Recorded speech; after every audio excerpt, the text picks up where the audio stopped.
Hey everybody, this is Dan from Pain Free You. Today I have the pleasure of introducing Phil from California, and Phil so graciously volunteered to tell his story in the hope that we can help somebody who's, experiencing a similar journey. And what Phil just told me is if we can help just one person, this was worth doing. So thank you, Phil. Really appreciate you. Awesome that you're being willing to share your story, put yourself out there. So appreciate it. So introduce yourself and start telling us a story. I like to call it looking back the hero's journey now.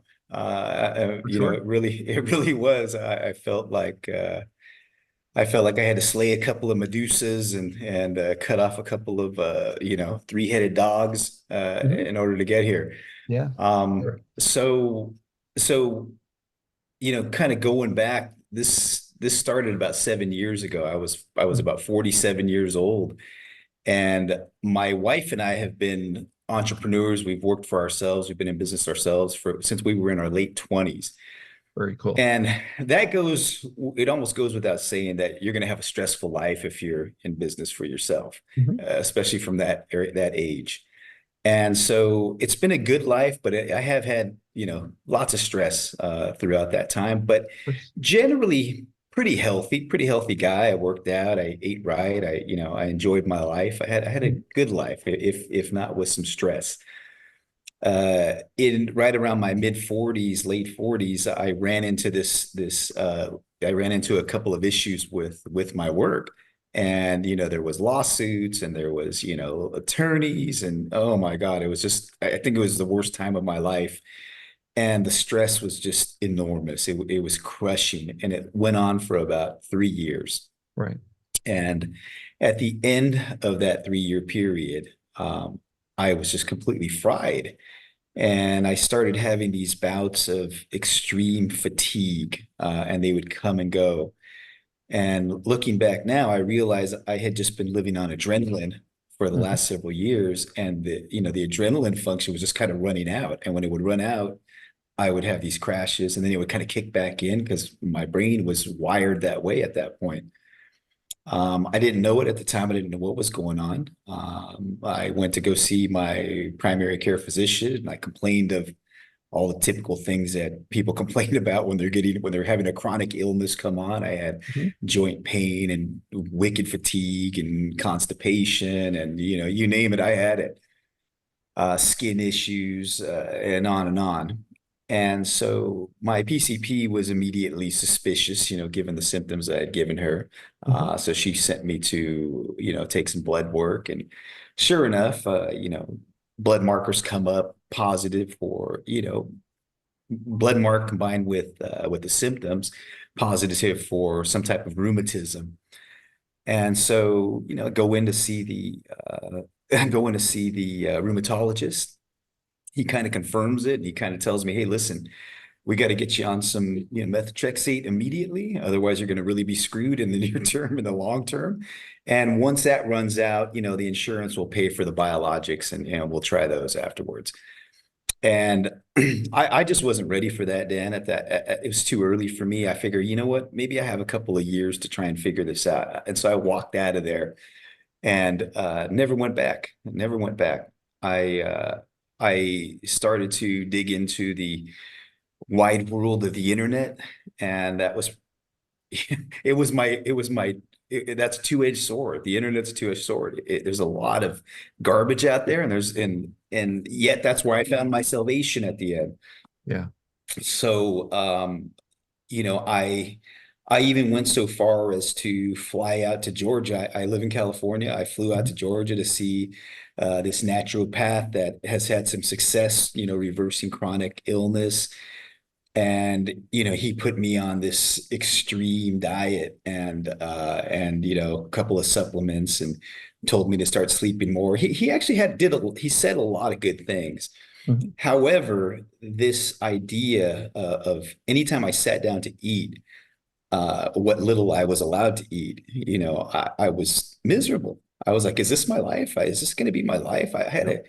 a good life. Here I am eating, kale salads and and whatever else,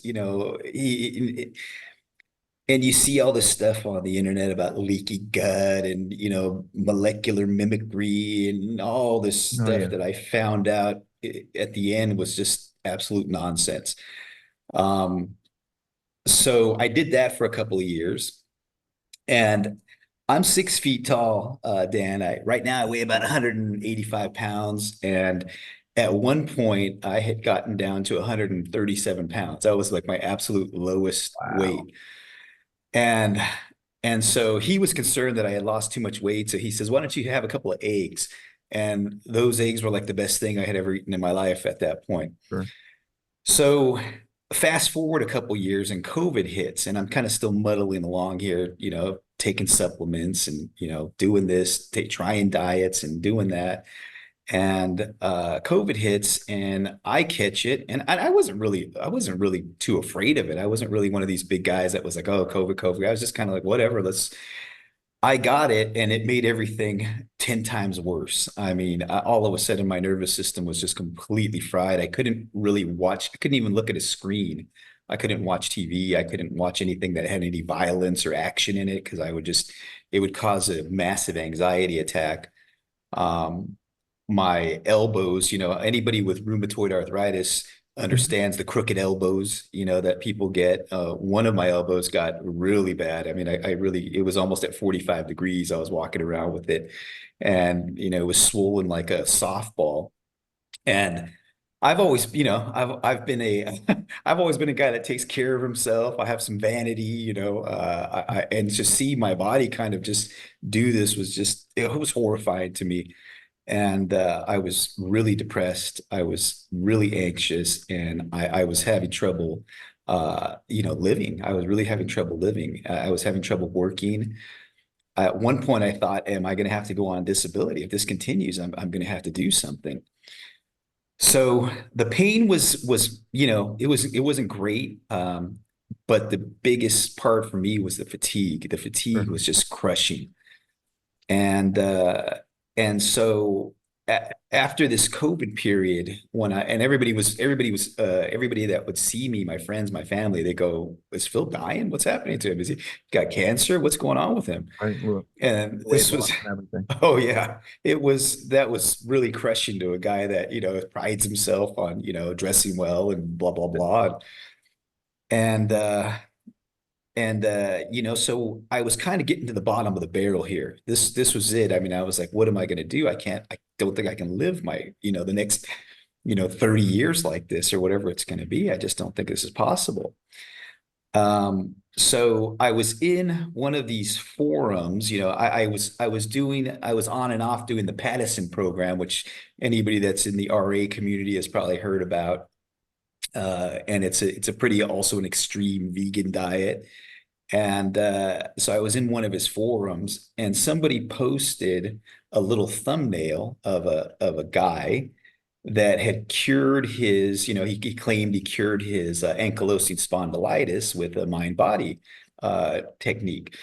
Now, interestingly, Dan, and I'm sure I don't know if you've noticed this, but RA, it hasn't really made it into the mind body field quite yet. The Not AS community is there for whatever reason, but RA, I think because it's such a graphic disease, it has a hold on the mind of people, and almost everybody knows somebody that has it, and yet. it just hasn't made it in there. And that's one of the reasons why I said I've got to get down here and tell this story so people can start to understand this is also part of the Mhm. TMS, that's a stress disease. I called it post-traumatic stress disorder. It's extreme PTSD. That's how I described it in my own mind as I started to understand these concepts. So, everybody kind of poo-pooed in the forum this guy that said he could cure AS, ankylosing spondylitis, with the mind-body technique. But Which, I was like, sure, which for the audience, it is an autoimmune disorder. correct, correct. These are Similar both to RA, auto. but different body part, but it's a similar Correct. autoimmune diagnosis. Correct. Autoimmune in nature, AS attacks the back and the lower back, especially. It confuse the Sure. spine, whereas RAs in the extremities and the joints, Joint. and Yeah. yes, Disfigurement, all of that and it stuff. can also disfigure those joints. And so the community, the forum that I was in there, and everybody in the forum, as you can imagine, Dan, is talking about the supplements and the water and the Of course. this and the that. And so I clicked on the thumbnail, and there Mhm. was a couple of interviews, and I was like, this is it. I know this is it. There's no way I was healthy for most of my life. And then I went through this Fresh. horrible, yeah, I went through this horrible trauma, emotional trauma, and now I'm sick. And yet somebody's telling me, hey, that's because, of toxins and you weren't eating the right stuff and you weren't doing that. I just never sat well with me. I never really believed it. And that's why I don't think I was one of the people that got better through diet or through any of these other things. I just never believed it. And if you don't believe it, it's not going to happen. And so I called this guy up because I listened to a couple of his of his podcast. I called him up, and here I am, Dan. I'm the classic skinny arthritic, kicking sand in my face at the beach at this point. And I get on the phone and I said, listen, I am at my wit's end here. I don't know what to do. I don't know if I can go on like this. And and he said, Phil, I want you to understand one thing. You need to understand that this is a stress disease. It's a dis-ease of stress. Mhm. You kind of know it in your gut, and that's true. You're right. He says, so you're not going to cure it with diets. You're not going to cure it with drugs. You're not going to cure it with surgeries or anything else. He says, what you have to do is you have to rewire your mind and you have to eliminate that stress. And he goes, so what I want you to do, and I might tear up telling you this day. That's quite all right. Lots He of people said, do. he said, what I want you to do is to go out and take your wife out and have a meal at your favorite restaurant. And I'm starving at this point. I'm starving, right? Right. And he goes, and so my wife, not that this is my favorite restaurant, but it was just what I was in the mood for that night. My wife and I went out to PF Chang's and we had some fried rice and I had a glass of wine and we had some skewered dumplings that had been fried. I mean, all this stuff that is supposed Sounds to be like delicious. the devil, to people in the autoimmune community. And it felt so good. And so I started coaching with this gentleman. Um, and he kind of just showed me the way. He showed me how to work myself out of it. And I said, okay, Peter, if diet is not the answer, if drugs and surgeries are not the answer, what is the answer? And he goes, I ate whatever I want, Phil. I cured myself with meditation and visualization. And I was like, really? Okay. He says, if you continue on with the diets and this other stuff, all you're doing is down regulating your immune system. You're teaching it to get by on less and less and less. And you're actually ratifying to your subconscious mind that you're sick. Yeah, Diets make us feel broken, that exactly. right? Of any kind. It Mhm. doesn't it doesn't really matter what it is. They make us feel broken because you can't do what you want to do. And I guess Dan, at the heart of it all was that I learned this thing. And he said that there's something called the law of identity. And it basically says that you don't get what you want, you get what you are, you get what you're being at any given time. And if you want to be healthy, you've got to think, act, speak, and behave as a healthy person does. Yeah. And that was a revelation to me because all I had been thinking about was sick. I had been having images in my head of being in a wheelchair or being, Mhm. laid out for the rest of my life. And that's all I was thinking about all day long. And Yeah. so he taught me that if you want health, you've got to think about health. You've got to speak like a healthy person does. You've got to do what a healthy person does. You've got to eat what a healthy person eats and act like it. And I'll contrast it with Sarno. Like I had actually read the Mind Body, is it Prescription. Connect prescription? I Mhm. had read the Mind Body prescription early on when I was diagnosed. And in the prescription, I think everybody probably knows at this point, he didn't understand at that time that autoimmune diseases were necessarily TMS. Yeah, I think he explicitly said they're not, Yes, exactly. He which has explicitly said they're turned not. a world full of people away from Sarno for autoimmune. And I'm starting to see more and more people going, my RA is in remission. And like, and that all, I don't even like the remission word because that assumes there's a disease that's in remission. No, Right. the cascading effect of all this post-traumatic stress disorder is an autoimmune condition, but the autoimmune condition is not the problem, it's the result, Right. the problem. So, Correct. Yes, you're spot on with that, Dan. And because of that, like you said, I turned away from Sarno I found him early actually, and then I kind of turned away. And then I had to go through these couple of years in the wilderness out in the desert, doing all this goofy stuff and suffering immensely. And then it turns out that, one of the things that Sarno says that is the equivalent of that think, act, speak, and behave as a healthy person does is discontinue all treatment and resume normal activity. That's one of his famous lines. oh yeah, And those are two of the 12 daily reminders. yeah, two of the 12 daily reminders. And so it was put a slightly different way, but both powerful in their own right.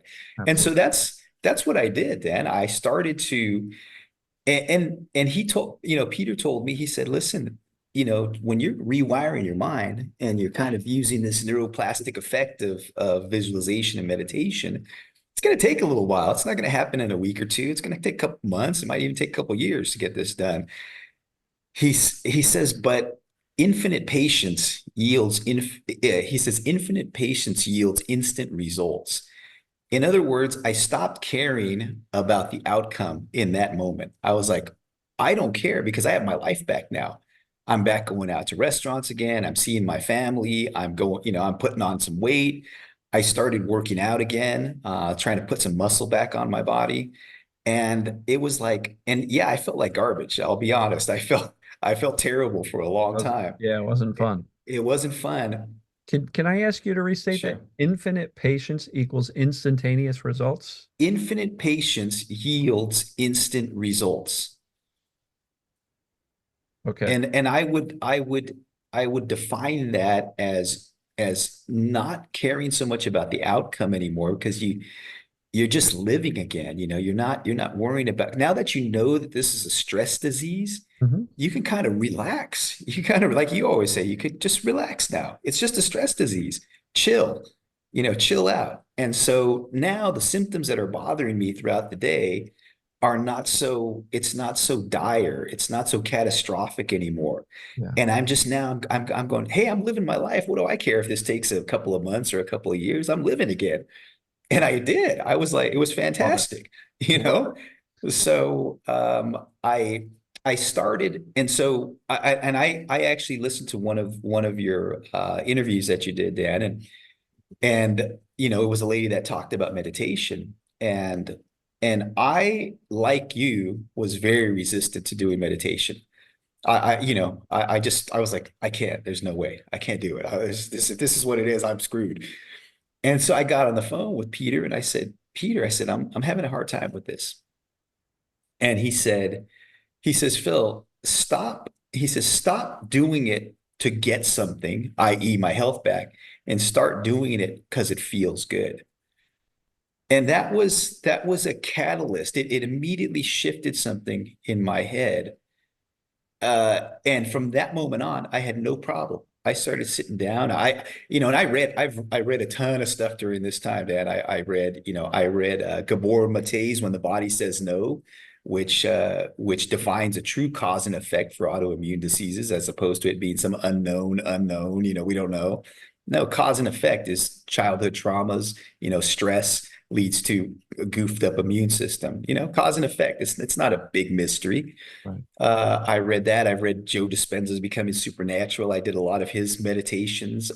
And meditation for me at that point became easy to do, a pleasure, and it was something that I used when I had those days that were difficult, I was having a hard day with the symptoms or whatever.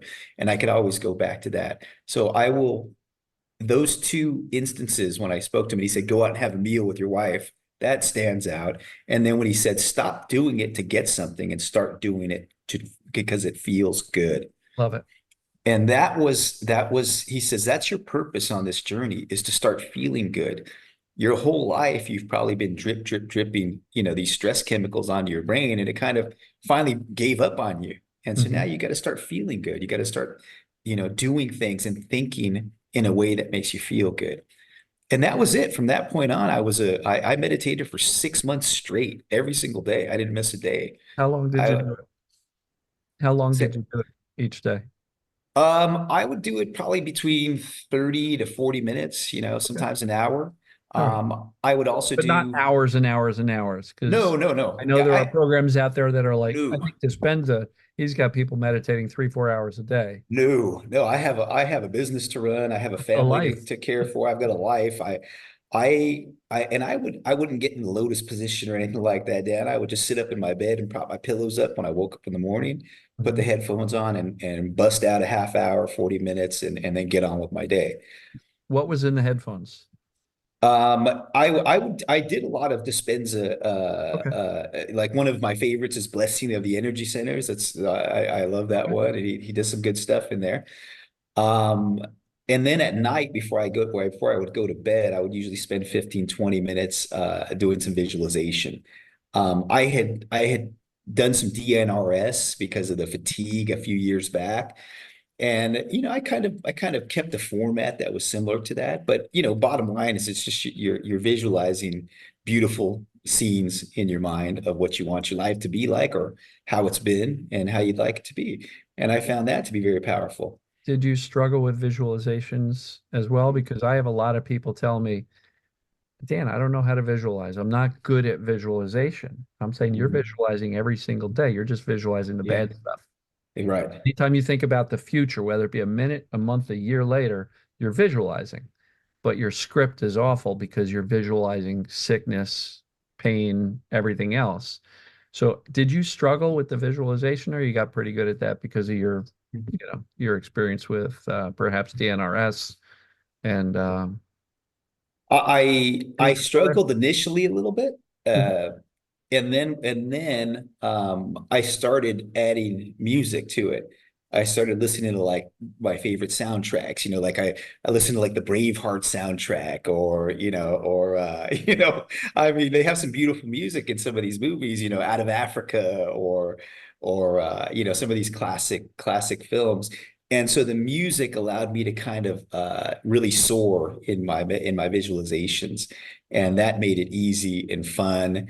And a side effect was that I found that because my visualizations were so constant and intense over those couple of years, my life started to reflect my visualizations. I mean, that might be a little woo-woo for people, Not but at it all. is what it is, man. I can tell you that my life is beautiful. I a couple of years ago, I was absolutely at the bottom of the barrel. I was miserable, and a couple of years later, I have a absolutely beautiful life. I mean, I couldn't be happier. And it was all due to this experience. I remember my coach when I first talked to him, he said, what has been your guiding principle in life? And I said, up to this point, my guiding principle is that life is just a bunch of sucker punches, and you got to be able to stand up to them as you're going.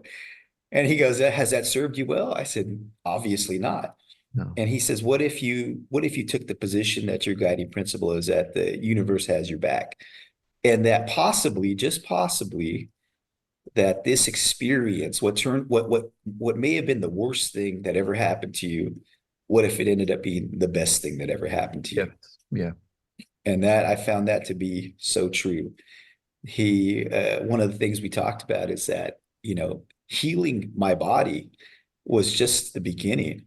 It actually, the whole process actually healed my life because I learned to think in a different way. I learned to be a different person. I had a lot of the ACEs, the adverse childhood events growing up. I mean, I love my mom and dad and they love me, but my mom was raised by an orphan mother, and my dad had an abusive, wife beating father. And, I'm sure it's not, and when when we were kids, we got beat, it wasn't a thing. It was just what you did, and If you didn't get beat, that it was a yeah, problem. right, exactly. So I remember it, hearing the belt come out of my dad's pants. oh God, yeah. Yeah, you know exactly what I'm talking about, Dad. I mean, it was belts, it was, That was a wire generation hangers. that It we was a went. generation ago. Yeah. And so I don't hold any grudges or faults against them. I know that's just what it was, and they did the best they could. But I know that some of that had wired my brain already for this experience up Mhm. to that point when I got hit with the tsunami. But I had been wired. I had had allergies as a kid, and I had pneumonia a few times, and I thought I had kind of worked myself out of them. However, didn't realize that I hadn't learned how to think about life the way I needed to. I was thinking about Oh, it in good. a way that shrunk my brain.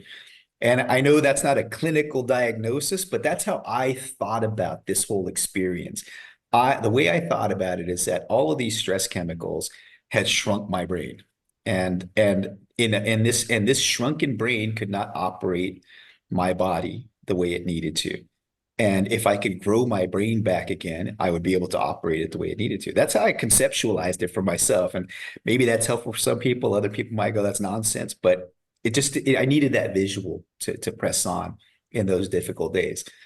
So I will say this, as I started the meditation, right? I start the meditation and I'm going here, I'm going a couple weeks, a couple months, and all of a sudden, symptoms start dropping off. And this is when you start getting this evidence that it's working, right? So all of a sudden, I'm because I had wicked insomnia too. I had terrible insomnia, and I had always been a pretty good sleeper. And when this happened, I couldn't sleep anymore. I was getting by on 2, 3, 4 hours of sleep every night. So all of a sudden, I start sleeping again, and I'm going, "Oh my God, this is so wonderful!" I remember System with it, settling down. yeah, settling down. And then the next thing that happened is that the constipation started disappearing, Thank you for and saying that out loud because yeah, people with constipation, they're still on the supplements and diets and all that stuff, and they don't believe yeah. teaching the brain that they're actually safe is going to work. But you've just proven it.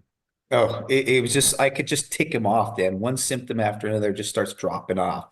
So first sleep, then the constipation, then the anxiety, which is really, it was a really gripping anxiety.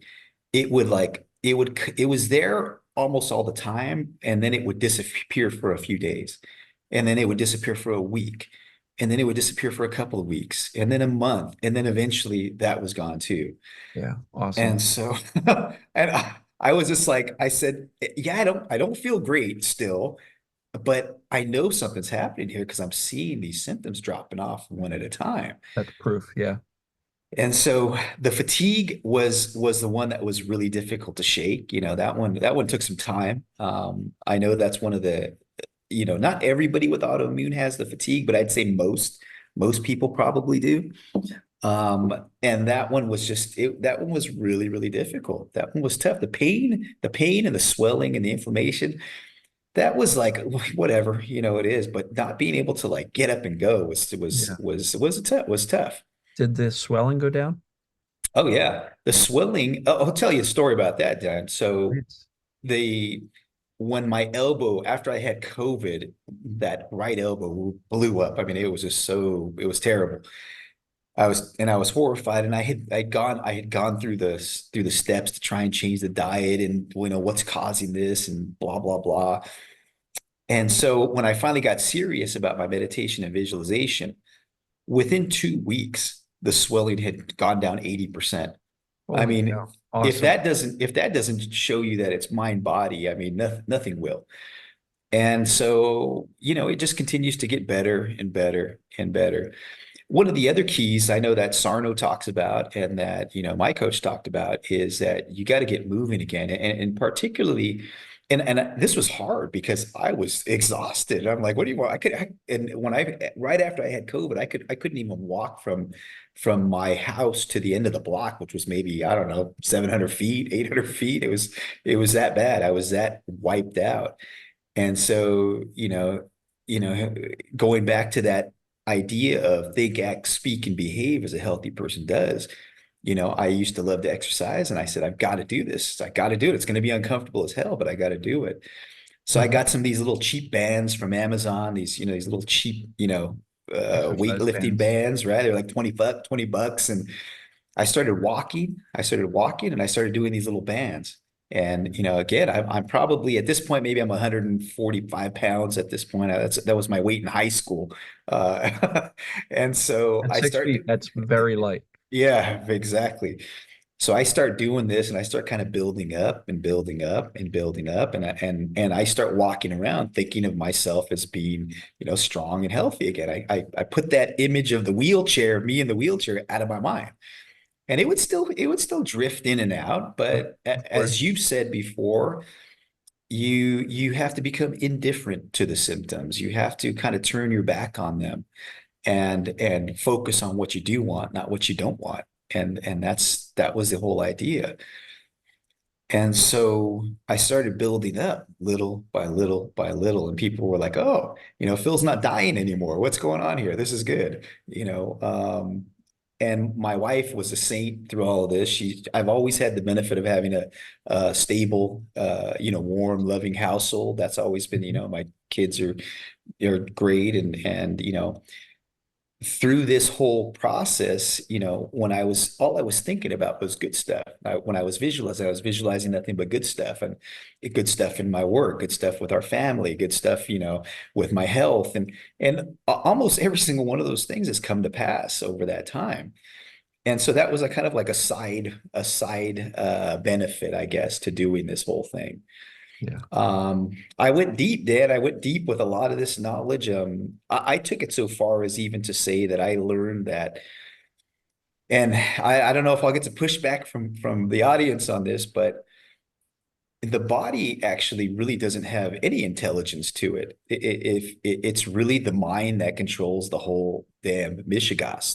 Mhm. That's it. And if you can understand that and think psychologically, like Dr. Sarno said, think psychologically, you can get through this. And that is the key. It's, when I had, because I talked about some of these symptoms dropping off. Well, there's some other ones that came up, because of the whole symptom imperative, so elbow's getting better, but then one of my fingers swells up, to a balloon, Sure. I lost this pain in my chest that had been bothering me, but now my feet are feeling like, tingly.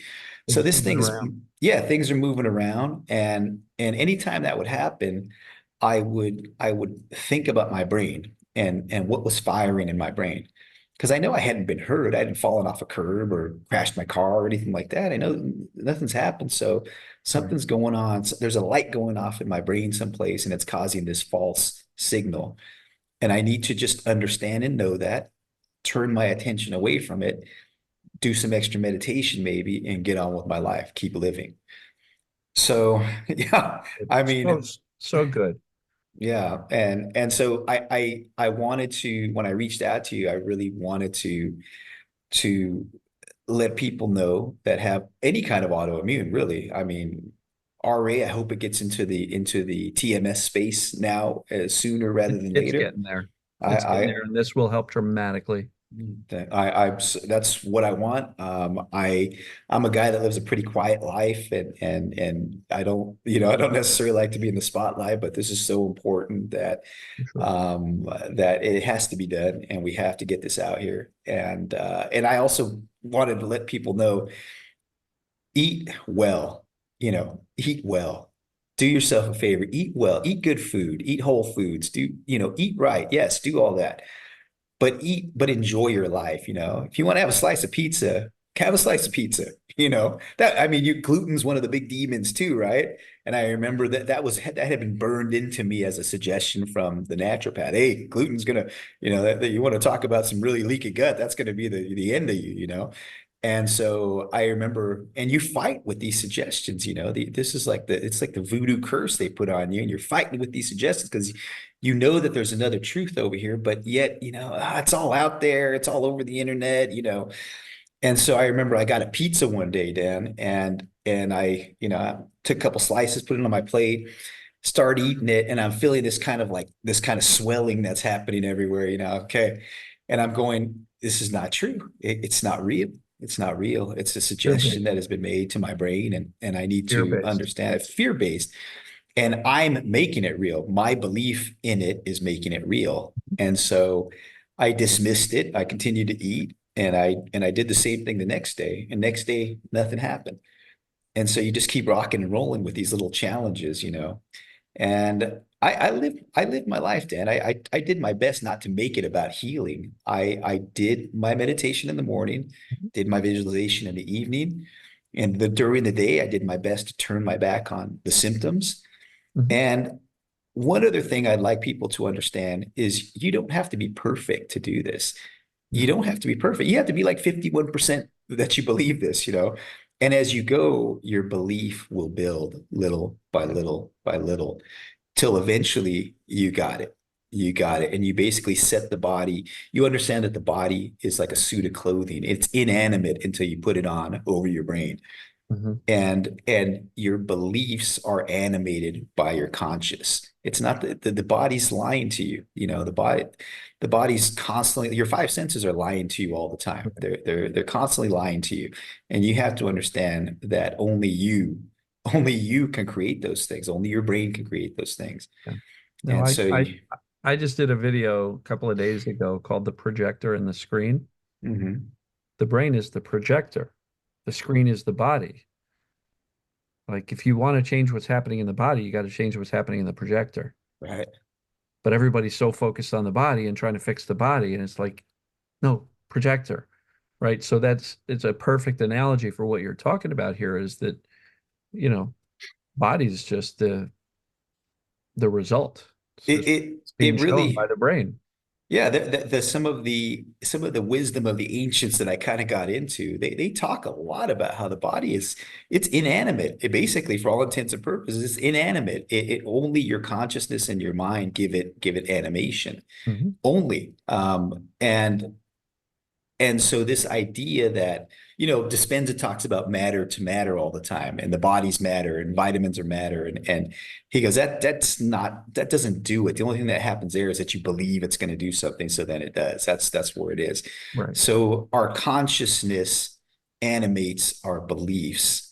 And that was something that I really came to understand quite well over this period of time. And that even the idea that we catch colds every year because of bacteria or viruses that are floating on around, even that I've kind of dismissed that as a belief, and so now I don't get sick anymore. I literally haven't had I had a terrible autoimmune disease, but I never catch a cold, you know, Well, let's because back up.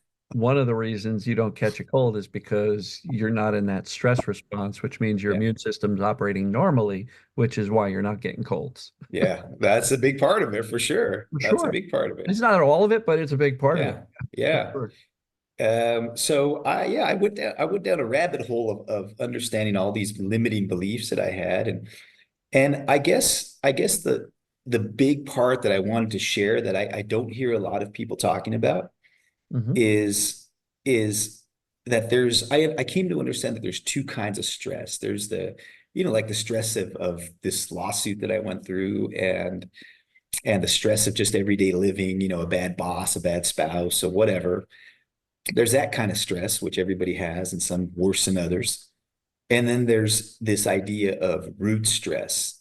And root stress, if you boil it down, is basically the feeling that, especially a lot of kids that had a lot of adverse childhood events, people that went through a lot of that kind of stuff, they have this extreme feeling of I'm not enough. You know, I'm not good enough. I'm not smart enough. I'm not pretty enough. I'm not tall enough. I'm not whatever it is, and it's extreme. And so this is particularly relevant to autoimmune disease because what is autoimmune? It's the body attacking, you know, it's you attacking you. You're fighting you. Hmm. Same thing with cancer, which I also believe is an extreme form of TMS, but that's another story for another day. But And we're not going to go into that. no, we won't All get right. into that. However, what I would say is that this idea of the body attacking itself, people that walk around with this extreme feeling of I'm not enough, I'm not good enough, it's the there's some that would say that that is the root cause of autoimmune. Yes, it's the run a day, it's the everyday stress and all that stuff, but at the very root, it's this feeling of self-hatred or self-loathing or lack of self-love that causes this attack against oneself.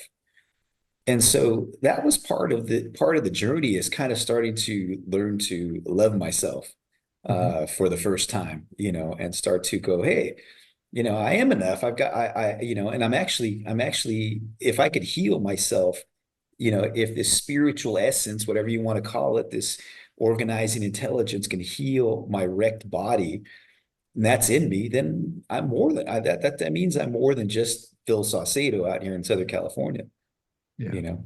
So that's awesome. that was a big part of it. And that changed my life as well. So Yeah, that's a story. I think that root cause is also not just of autoimmune, it's also all the other TMS related symptoms, Mhm.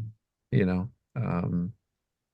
And that impacts everything, because if you don't believe you're enough, it's going to impact your profession, it's going to impact your relationships, it's going to impact your parenting, your, how you interact with your folks. It's like if you just don't think you're enough and that's the dominant story, that impacts so much.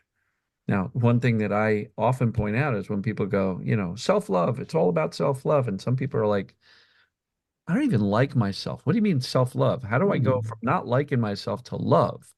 And so that's a progress too. It's a practice, it's an awareness. And what I want to point out for anybody watching is that you didn't have to become a new person in order to get better. You you implemented some things, and as a result, you became a different person. Yeah. But it's not like you had to ma wave a magic wand on Phil and go, "Ta-da, I'm a new person. Now I can start healing." You moved through this process, and as a result, you had all of these benefits and gifts that affected your life in so many other ways. So that was the result. You didn't have to become different in order to get better, but by getting better naturally, organically, you became, a new version of yourself. Yeah, yeah. I think that describes it very well. I mean, it's like I mentioned earlier, the healing of the body or getting my health back was just the beginning. Hmm. And it was and all of these things were just, and then healing my life became the whole thing. And Even it was the effect of what I had done along the way, just to start going within. They say these diseases are incurable, and I would that's say to true. you that it just means that the cure is within. Yeah. And that's that's really it. You just kind of you go back to living your life, and that was, I just can't tell you. And I'm sure a lot of your clients and a lot of the people watching have done that with this TMS thing. They got back pain, they got whatever's going on. And they find that, hey, I actually believe, to at least to some significant degree, that this is what's true. Hmm. And now I'm going to go back and live your life. And you get your life, even though you might be feeling lousy, you got your life back because you're not afraid of everything. I I mean, see that all the time. yeah, I mean, I was terrified, Dan. I was worried about the water. I was worried about the Wi-Fi, the Wi-Fi in Everything. my house, and I didn't want to keep my cell phone on me. I was afraid of absolutely everything, and it was ridiculous. I look back and I go, what are we doing to each other with all these suggestions? That's all they are. They're suggestions, but as I mentioned earlier, our belief animates our reality, and it makes those suggestions real. Yeah. I And say all the so, time that our brain and nervous system is working perfectly. mhm. Perfectly. It's just operating on a lot of misinformation and fear. Fear was it. Fear was it. But the fear is based on bad information. You're sick. You've Yeah. got rheumatoid arthritis. You got this COVID thing and your body crashed, right? I mean, we've got Mhm. all this misinformation, which creates that fear, and that fear keeps it persistent. Mhm. So it's really important for us to recognize how this system works. My core concept is that it is the brain's perception of danger that's creating the symptoms. And Mhm. that's based on misinformation, which creates the fear. And so if the perception of danger is a problem, teaching the brain that we're okay, we're safe is the solution. And that's Yeah. my cognitive approach to this. What you've essentially done is said lots of perceived danger. these are the things I am doing. I'm going to think, act, and behave as if I'm okay, even though I feel lousy. I'm Hmm. going to start to visualize myself as healthy. And you essentially, without calling it that, you taught your brain, I'm actually safe. And as a Right. result, your brain started operating this machinery better, more efficiently, more effectively. And symptoms started dropping off because it wasn't operating on misinformation and fear anymore. And I always say a terrified brain is not going to operate the human body effectively, efficiently, or in a quote unquote healthy way at all, because I view symptoms oftentimes as alarms. But if it's Mhm. based on misinformation, they're false alarms. Right. And so what you've done is you've taken a much more organic approach compared to my cognitive, let's teach approach. But essentially, that's what you did by these beliefs, these practices, these live your life, even if you feel crappy. You got your life back and you were like, well, all right, I don't feel good yet, but I got my life back because Right. people retreat and they're bed bound. They don't leave the house. In Yeah. your case, you didn't move your body. You shrunk from, 185 down to 145 or 135 or whatever it was. Hmm. Um, and everybody would look at you like, holy crap, Phil, what the Yeah. hell? And Yeah. so you're a perfect example of having the deep knowledge, the understanding that, okay, this is how this works, and the willingness to do the work, even though you felt like crap, is why you've come out of this, not only getting rid of these symptoms, but in a much newer and better life, better physical body, better mental state. Like you're glowing, man. I mean, you are glowing. The way you told this story was beautiful because it really encapsulates the fact that when the brain is given the right information, it knows what to do. The Right. problem is we get medicalized and told, you're sick, here's a medicine, you're broken. And then we're told, in the psychology world, well, all this ACE, early childhood experience stuff, and you're broken, more broken. And in the Right. meantime, we've already internalized the fact that I'm not good enough. So how am I possibly going to resolve this stuff? Because I'm not good enough. I'm not capable of resolving this. I mean, it's all based on this misinformation, this belief that I'm broken and not good enough. Right. And so Yeah. what you've organically done, fortunately, with the blessing of this coach who kind of pointed to you and said, no, dude, look over here, do this, make that your focus. And the fact that you took that on and you said, all right, that makes sense. That's what I'm doing. Um, you're benefiting from that. And it was a shift of mindset, really. We Yeah. talk about mindset all the time. The mindset, Yeah. am I broken or am I not? Right. There is, I'll say this kind of, this is like one of the last ideas that were really, really impacted me. And it was basically to this, Dan, that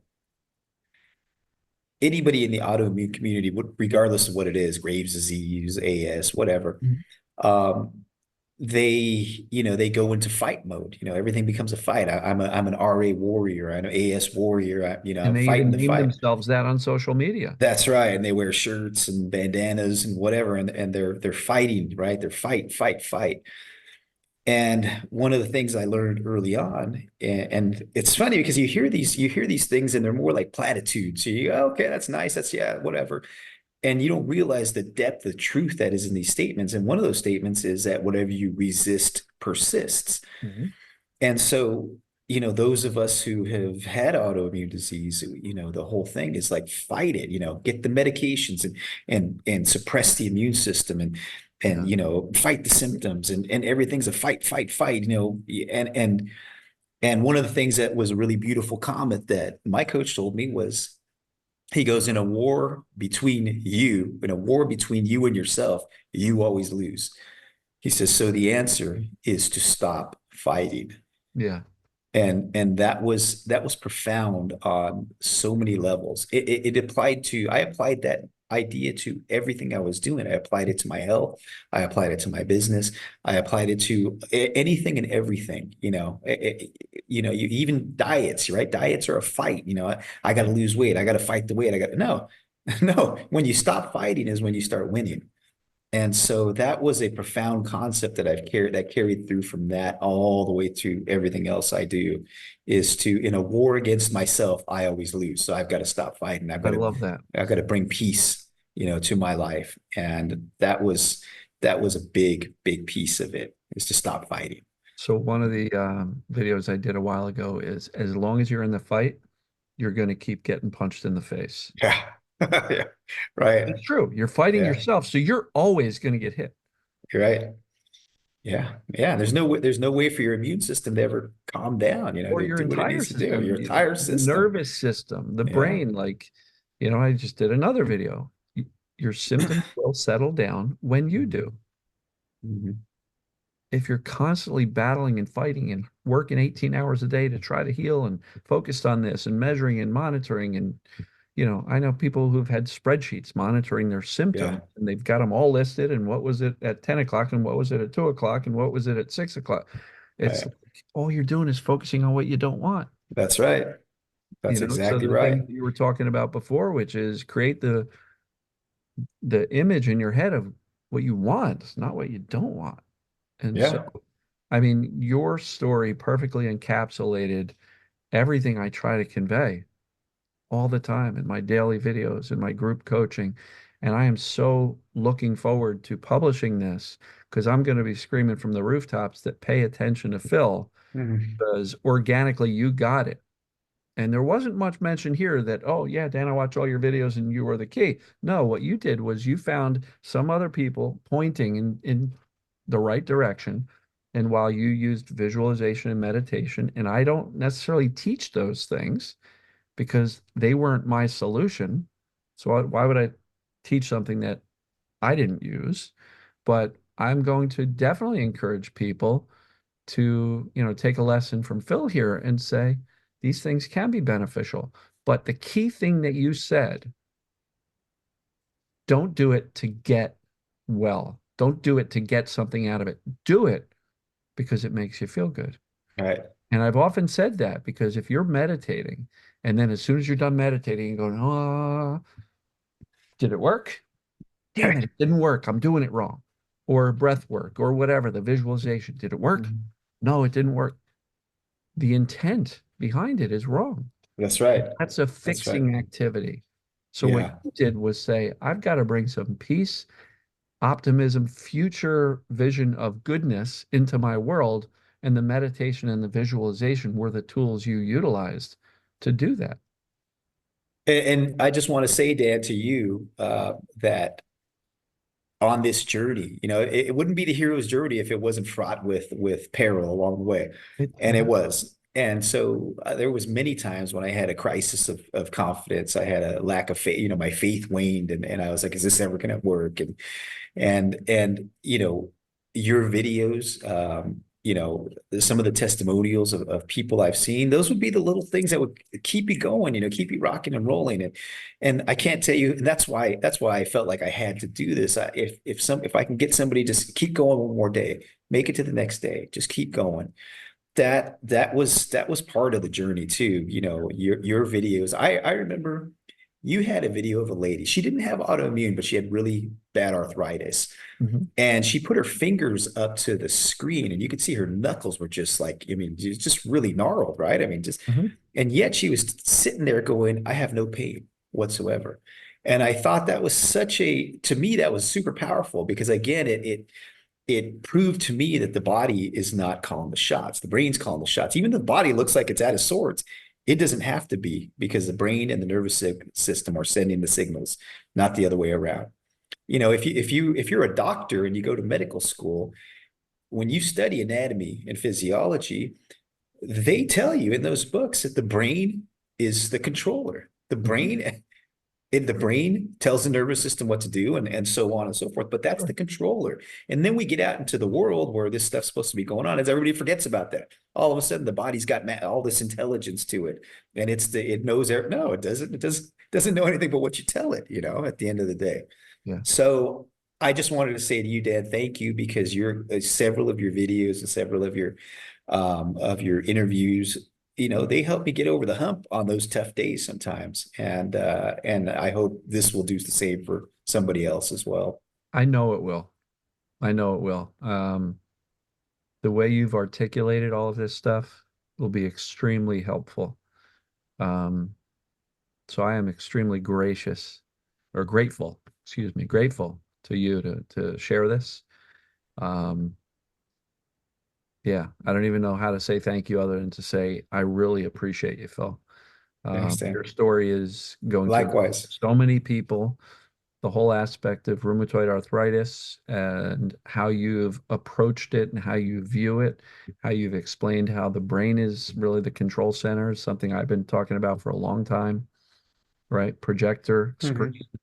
Mhm. Um, yeah, I mean, there's so many consistencies between my beliefs and what I teach and what you've actually lived, and a lot of that intuitively figuring out with a couple of guideposts. Yeah, I had some guide rails, right?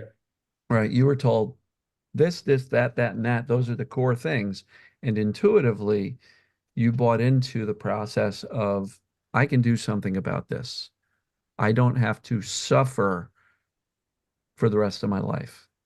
And you threw away the mental image of the wheelchair and you said, I'm not doing that. And you started to say, all right, I'm going to install a vision of myself walking around in Southern California or interior California in nature and taking a hike and whatever else you visualize, but you started to see a different version of you. And over time, with your not just the visualizations, but you put the action behind it. That's the thing. If you think you're going to meditate and visualize yourself into perfect health with no action, just laying in bed, Right. no action, you're wrong. You Yeah. had to get up and live your life. Do these things. You got the exercise bands and started strengthening your muscles, right? You started taking Yep. the walks. Visualization is wonderful to plant the seed, but start taking action. Right. The And so that's body, what the you did body, intuitively. yes. The body follows the mind. The body always follows the mind.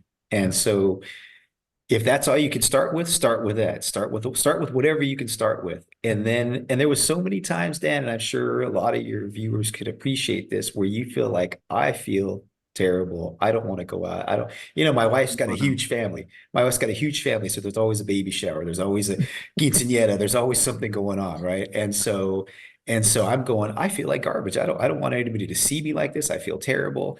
And you know what? I would go anyway. And I would get up, I would get dressed, I'd go, because that's what a healthy person would do. And I promise you, anybody that has autoimmune out there, they can tell you times where they went out, where they forced themselves to get out and do something, go spend some time with some friends or some family, and you start laughing, you start having some fun, and all of a sudden your symptoms just drop off, and you're going, "What's going on here?" That's proof of the mind-body connection. I mean, and I remembered that early on when I was really bad. I went to some of these events, and all the families, everybody's having a good time, and I start forgetting about my woes and my symptoms and my depression and all that stuff. And I Yeah. and I go, hey, I feel pretty good today. I'm having a good day. My brain was having a good day. It wasn't my body, it Well, was my brain. and under the umbrella of perceived danger and safety, your brain goes, look at Phil. He's having fun. I guess he's Yeah, okay. He's safe. Symptoms can come down. yeah, That yeah, is evidence. And that's why I encourage people, do more. yeah. The problem is some people will do more. Their brain will respond with symptoms sometimes that night, next day. And then they go, oh my God, I did too much. I'm never doing that again. And then they Right. stay in that fear loop. And what I think you had was the wisdom to go, I might feel pretty bad, but I know for sure I'm moving in the right direction. I Yeah, have evidence. I went out and I had some fun and my symptoms went down. Living life is the answer. that's right. It's That's not the absolutely right. problem because a lot of people with fatigue, especially, but other symptoms, Yeah, living life is the fear, living life is the problem, living life is the cause of their fatigue. and it's the opposite. Right. It That's really is the absolutely right. opposite. Do you have anything Yeah. in particular you want to tell people about the fatigue? Because I got a lot of people with fatigue. Whew. They Yeah. I mean, they that one build took, it up as, the pain's easy, yeah. but this fatigue, oof, Yeah. you build it up as, and you know that like Yeah. fatigue world is all about little increments, pacing, great, gradual everything, and don't do too much because you're going to crash and track how much you do. And I've worked with people who are like, I could walk for 20 minutes, but 22, forget it, crash is coming, which Yeah. just logically doesn't make any sense. Right. That's the fear, and those are actually the instructions they're giving the brain. Yeah. So Yeah. thoughts on the fatigue? Sure. The problem with all of that, Dan, is that it ratifies to your mind that you're broken. The more you dig into all that stuff, you're constantly telling yourself, "Hey, I'm broken. I'm broken." And you've got to go against that tide. And so what I would do is I would go out and do as much as I could. And I would just and if I had a crash, which happened often, I Mhm. just get some more rest. Hey, maybe I'll take a nap today, or maybe I'll stay in bed for an extra 40 minutes, or whatever. I Right. just try and get some extra rest, and then I try and hit it again. Whenever I felt good enough, I do it again, and I kind of went through that cycle up and down and up and down. And I just kept going. But there's a belief system in the Mhm. CFS, chronic fatigue syndromes community, that crashes last weeks. It's like, oh, I had such a big crash. I'm not going to be able to do anything for 3 weeks. And that's Mhm. what perpetuates the fear of doing anything because they don't want this crash that they've read about, heard about, Right. or experienced. And my answer is anytime you get a big flare up of symptoms, fatigue or otherwise, the intensity and the duration absolutely is dependent upon how you interpret it, how you respond to it. Are you fueling it to say, wow, heavy fatigue, I hit a crash, and the expectation is now set that it's going to be weeks or at least days. But in your case, okay, extra fatigue, I'll get a little extra rest. I'll take a nap. Yeah. I'll be up in a Yeah. few hours and then we'll go again. So it's Well, all on let the me belief and add the something. expectation. Yeah. Yeah, I think so. So when I think about meditation, right? When I think about the way I was doing my meditation, and I was really giving my brain, which is the control center, that was what was broken. It wasn't the body, it was the brain that was busted. So I get Let into me my back up. Let me meditation. back up. Sure. I don't believe the brain is broken either. I believe it's just operating on misinformation, which Okay. means the data going into this computer is all messed up. The brain's Mhm. working flawlessly because it's spitting out Mhm. exactly what you're putting in. So I didn't want people to think their brain is broken. So I sorry guess the about way that. I conceptualized it is I was dripping for 3 years straight these stress chemicals, Yes. into my system. Mhm. And it caused a maladaptive stress response, right? This is one of the terms that they use Mhm. in the CFS world. And so I kind of go, yeah, I could see how that could cause some issues if you're dripping this really powerful chemical into your body all day long, every day for 3 years, right? And then it gets even Sure. worse because now you're told you have an incurable disease. So when I would sit down and I would do my meditation, I likened it to this, Dan. If you were running in place, let's say you were jogging in place, and I told you, hey, I need you to calm down and slow your breathing down and slow your heart down while you're jogging in place, you would go, are you nuts? That's not Yeah. possible. I need to sit down. I need to start, I need to get my heart rate down. I'm going to start. Okay, I can do that. I likened it to that. I thought that I had this sense that if I don't calm my brain down, I can't do all the other things that I'm asking my body to do. Right. And so meditation was a way for me to stop jogging in place, if you will. While And trying to slow things down. Yeah. yeah, in order to slow everything else down. So you can't jog in place and slow your heart down. It's impossible. Right. And I felt that for some of these extreme, cases of autoimmune or PTSD is what I prefer to call it. It's a PTSD along the spectrum. Let's say that.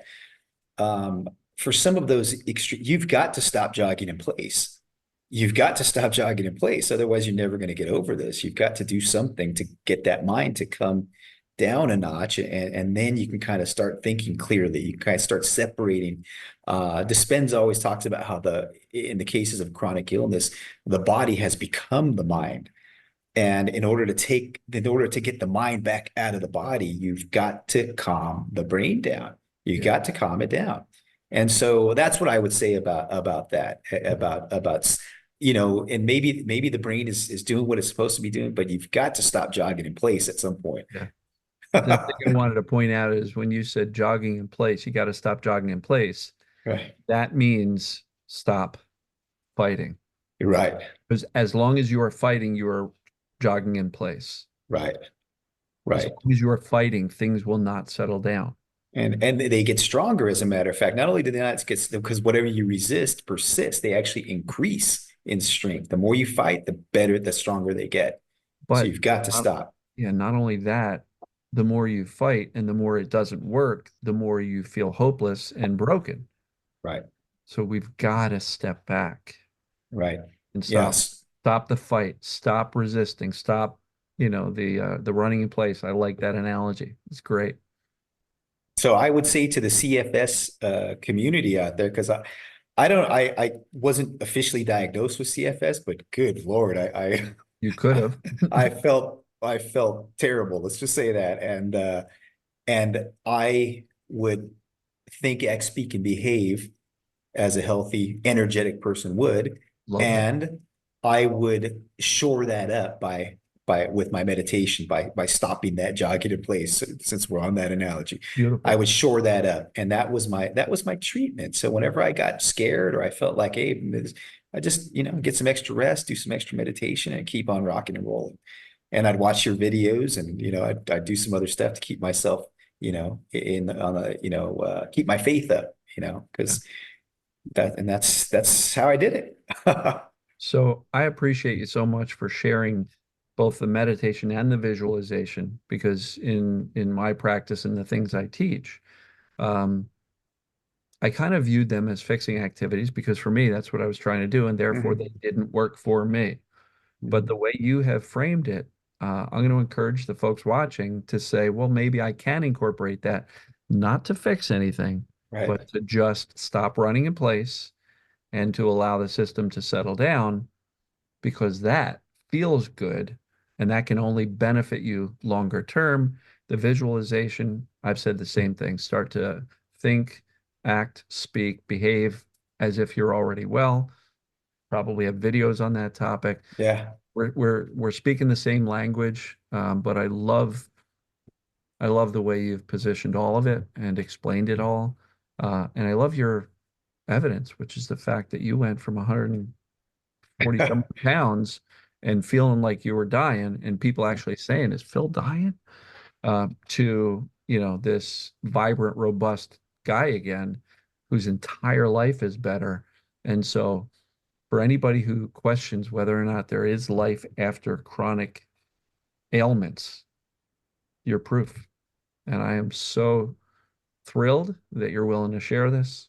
I'm so proud of you for what you've done. I mean, it's just evidence of the spirit of healing and recovery, and the brain is so powerful. And when we use this thing correctly, Yeah. nothing's impossible. That's right. It absolutely isn't. We have to stop using the term incurable, because there's really no such thing. It puts a voodoo curse on a lot of people. Yeah. And we've got to turn that around.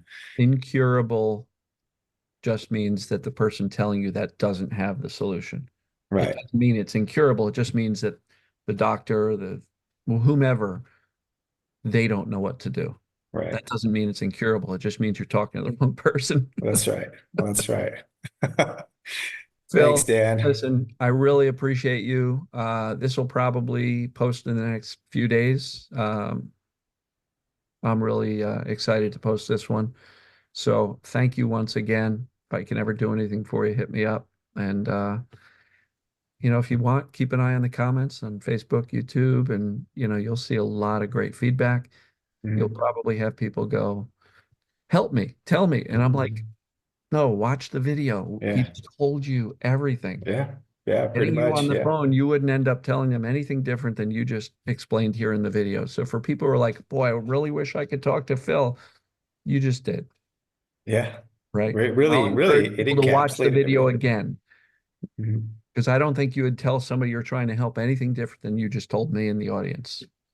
100%, Dan. And thank you for everything you've done. Like I said, you got me through a couple of dark moments, and that's what Honored. these are for. They can pull people through and get them to the end.